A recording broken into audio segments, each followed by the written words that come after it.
चलिए नमस्कार दोस्तों, स्वागत है आप सभी का। और आप सभी की डेली एसएससी जीडी की क्लास स्टार्ट हो चुकी हैं। आज हम करेंगे 2019 से लेकर 2023 तक के जितने भी एसएससी जीडी में क्वेश्चन पूछे हुए हैं उसके ओल्ड पेपर। ठीक है, एक से लगाकर 120 सेट हैं। कितने? 120 सेट हैं। तो आज हम करेंगे 120 सेट से स्टार्ट, पीछे से आगे की तरफ जाएंगे। 120, 119, 118, 117 इस तरह से हम सेट करेंगे। तो आज हम करेंगे 2023 से 2019 तक के पेपर, और उसके बाद 2001 से 2019 तक के सारे पेपर। तो जो नया है चैनल को सब्सक्राइब कर दीजिएगा, बेल आइकन को प्रेस कर दीजिएगा, और हमसे जुड़ना चाहते हैं तो इस नंबर पर व्हाट्सअप कर दीजिएगा, जिससे आपको डेली क्लास मिलती रहे। ठीक है, हम कम समय में ज़्यादा क्वेश्चन करेंगे, तो जो जुड़ना चाहते हैं वो व्हाट्सअप कर सकते हैं, और आपको ये सेट भी PDF व्हाट्सअप पर फ्री मिल जाएगी। चलिए, मुझे इस नंबर पर व्हाट्सअप कर सकते हैं। पहला क्वेश्चन आपके सामने लिखा हुआ है, ये है 13/2/2023 शिफ्ट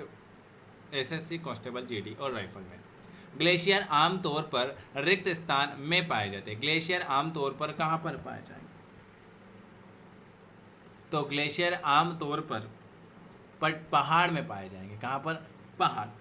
हिमनद पहाड़ में पाए जाते हैं। और कौन सा पहाड़ है? हिमनद। ग्लेशियर हिमनद पहाड़ में पाए जाते हैं। ऑप्शन आपका सी वाला आ जाएगा। अगला क्वेश्चन है, राष्ट्रीय ग्रामीण रोजगार गारंटी अधिनियम। राष्ट्रीय ग्रामीण रोजगार गारंटी अधिनियम प्रत्येक ग्रामीण परिवार को प्रतिवर्ष कितने दिनों के रोजगार का आश्वासन देता है? दूसरे नंबर का क्वेश्चन, इसे हम, इसका एक और नाम है महात्मा गांधी राष्ट्रीय ग्रामीण रोजगार गारंटी अधिनियम, मनरेगा। मनरेगा 25 अगस्त 2005 को अधिनियम भारतीय कानून है। ठीक है, तो इसमें जो है 100 दिन की मनरेगा, जिसे हम कहते हैं मनरेगा, 100 दिन की मजदूरी। राष्ट्रीय ग्रामीण रोजगार गारंटी अधिनियम प्रत्येक ग्रामीण परिवार को प्रतिवर्ष कितने दिनों के रोजगार का आश्वासन देता है? तो 100 दिन आ जाएगा, जिसे हम कहते हैं मनरेगा। राज्य विधायिका के निम्न सदन को रिक्त स्थान कहा जाता है। राज्य विधायिका के निम्न सदन को आप क्या कहते हो? Very good, Vidhan Sabha. राज्य विधायिका के निम्न सदन को विधान सभा कहा जाता है।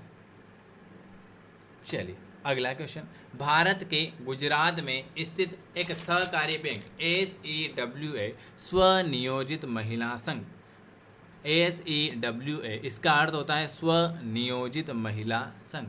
इसकी शुरुआत कब हुई थी और किसने की थी? तो इसकी शुरुआत हुई थी इला भट्ट के मार्गदर्शन में महिला संघ नामक एक महिला ट्रस्ट यूनियन को 1972 में भारत के अहमदाबाद में पंजीकृत किया गया था। ठीक है, तो इला भट्ट के ट्रेड यूनियन को, अच्छा ट्रेड यूनियन को, तो इसकी जो शुरुआत है भारत के गुजरात में स्थित एक सहकारी बैंक स्वनियोजित महिला संघ की शुरुआत हुई थी 1874 में इसकी शुरुआत हुई थी, और इसे संघ में जो है 1972 में पंजीकृत किया गया था। भारतीय संविधान के मौलिक कर्तव्य निम्नलिखित किस देश के संविधान से अंगीकृत किए गए हैं? 5वें नंबर का, वेरी वेरी गुड, ब्रिटेन। भारतीय संविधान के मौलिक कर्तव्य किस देश के संविधान से अंगीकृत किए गए हैं? तो ब्रिटेन आ जाएगा। कौन सा आ जाएगा? ब्रिटेन आ जाएगा। चलिए अगला क्वेश्चन लिखा हुआ है, सातवाहन रिक्त स्थान भारत के एक शक्तिशाली राजवंश थे। सातवाहन मौर्य साम्राज्य के, किसके? मौर्य साम्राज्य के सातवाहन पश्चिमी भारत में एक शक्तिशाली राजवंश थे। Option D one.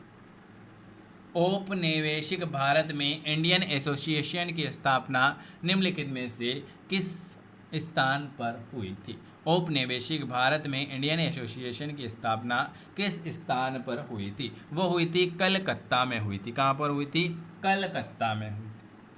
अगला क्वेश्चन है, हरित क्रांति ने खाद्य फसल की उपज में वृद्धि की और इस प्रकार भारतीय अर्थव्यवस्था में अपना योगदान दिया। बताइए।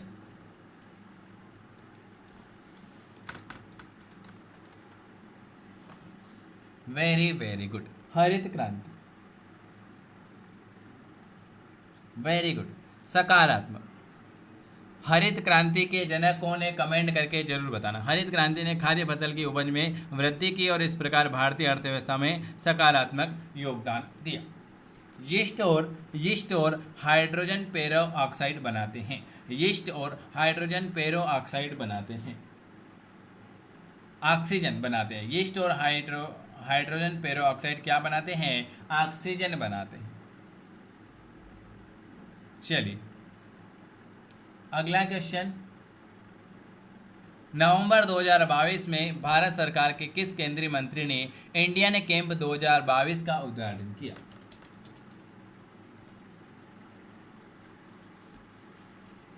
बताइए।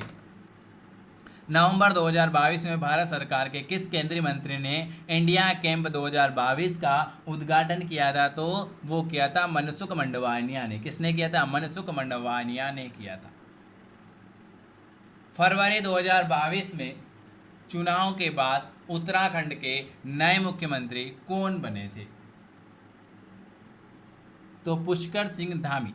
फरवरी 2022 में चुनाव के बाद उत्तराखंड के नए मुख्यमंत्री बने थे पुष्कर सिंह धामी। भारत ने पुरुष हॉकी विश्व कप कितनी बार जीता? भारत ने पुरुष हॉकी विश्व कप कितनी बार जीता था? वो जीता था एक बार। भारत की एकमात्र हॉकी विश्व कप जीत 1975 में अजित पाल सिंह की कप्तानी में मिली थी। किस शहर की स्मार्ट सिटी बस परियोजना ने शहरी गतिशीलता अर्बन मोबिलिटी श्रेणी में India smart city award ISAC 2020 जीता? ISAC मतलब होता है इंडिया स्मार्ट सिटीज अवार्ड। 2020 जो जीता था वो औरंगाबाद ने जीता था, औरंगाबाद। बी वाला आ जाएगा। याओशांग उत्सव जो मणिपुर में प्रसिद्ध है, याओशांग उत्सव जो मणिपुर में प्रसिद्ध है, कितने दिनों तक मनाया जाता है? वो मनाया जाता है 5 दिनों तक। जो भी नया है हमसे व्हाट्सएप पर मैसेज करके जुड़ सकते हैं, ठीक है। 9753749986 पर। निम्नलिखित में से किसे कौ छन नृत्य से संबंधित है? कौन छऊ नृत्य से संबंधित हैं? गोपाल प्रसाद दुबे, गोपाल प्रसाद दुबे। अगले नंबर का क्वेश्चन आपके सामने क्या लिखा हुआ है?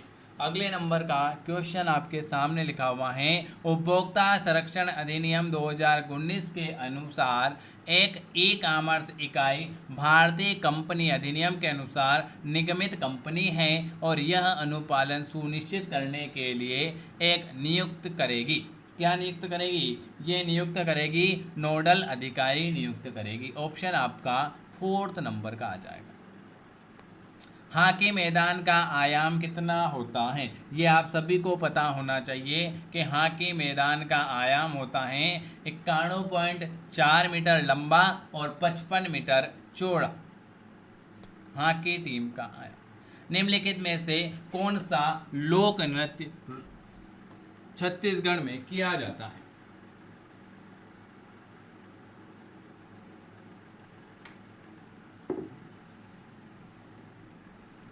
छत्तीसगढ़ में राउत नाचा मुख्य रूप से छत्तीसगढ़ के आदिवासी समुदाय द्वारा किया जाने वाला एक औपचारिक नृत्य है। आवर्त सारणी पर 17वें समूह में स्थित है। हेलोजन आवर्त सारणी में 17वें समूह पर स्थित है। हरित क्रांति से किन फसलों को अधिक लाभ हुआ?